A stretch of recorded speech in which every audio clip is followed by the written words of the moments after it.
Hello class, this is Emily Flores and I'll be discussing my observations on Raymond Wang's TED Talk titled How Germs Travel on Planes. So first, in regards to general speech standards, I do believe that the speaker considered his audience by asking them to show a raise of hands on if they've been on a flight in the past year or so. Not only does this act as a hook to grab the reader's attention, it also lets them know that what he has to say will be relevant to them, as there were a large amount of hands shown in the beginning. Wang focuses and develops his topic in a very organized manner. His points flowed off of each other in a connected way.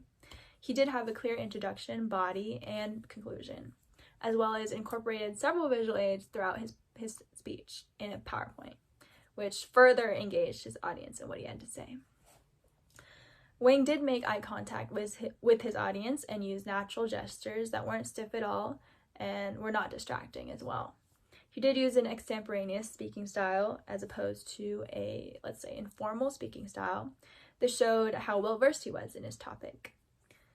His tone was very appropriate for his informative speech, and he spoke very loudly for his big audience, which was great. And he also did pace himself well as he was speaking.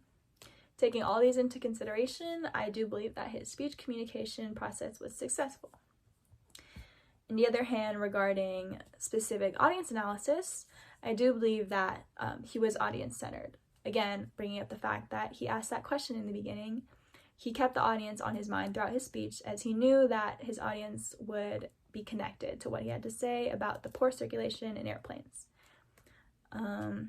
Regarding demographic audience analysis, I don't think he had to conduct one.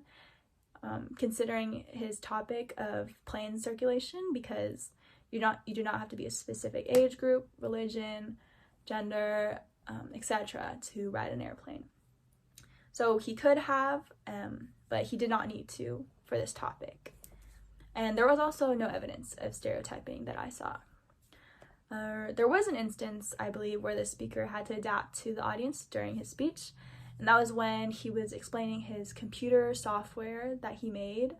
There were a lot of technical terms that people may not have understood if they didn't have that background. So rather than explaining the flow with those terms, he instead showed a visual aid, which made it much more easier for people to understand if they did not know those technical terms.